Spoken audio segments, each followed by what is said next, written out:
Hormuz প্রণালী এখনো বন্ধ, আর এই সিদ্ধান্তে নতুন করে আলোচনা এসেছে মধ্যপ্রাচ্যের পরিস্থিতি। ইরান জানিয়েছে লেবাননে যুদ্ধবিরতি পুরোপুরি কার্যকর এবং চুক্তির প্রতি যথাযথ সম্মান দেখানো না হওয়া পর্যন্ত হরমুজ প্রণালী পুনরায় খোলা হবে না। জানা গেছে, ইরানের তেল বিক্রির ওপর আরোপিত নিষেধাজ্ঞা প্রত্যাহার না হওয়া পর্যন্ত বৈশ্বিক বাণিজ্যিক এই গুরুত্বপূর্ণ নৌপথ বন্ধ থাকবে। মধ্যপ্রাচ্যের স্থায়ী শান্তি প্রতিষ্ঠার লক্ষ্যে সুইজারল্যান্ডে শুরু হয়েছে যুক্তরাষ্ট্র ও ইরানের নতুন আলোচনা।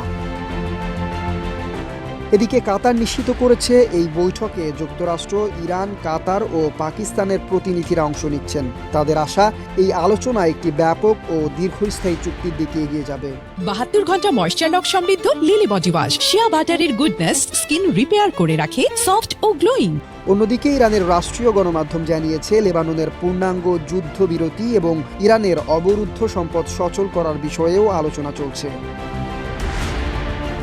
হরমুজ প্রণালী বন্ধ রাখা থেকে শুরু করে নতুন কূটনৈতিক বৈঠক, সবকিছুই ইঙ্গিত দিচ্ছে মধ্যপ্রাচ্যের পরিস্থিতি এখন এক গুরুত্বপূর্ণ মোড়ে দাঁড়িয়ে আছে। প্রশ্ন হলো, এই আলোচনা কি স্থায়ী সমাধানের পথ খুঁজে বের করতে পারবে?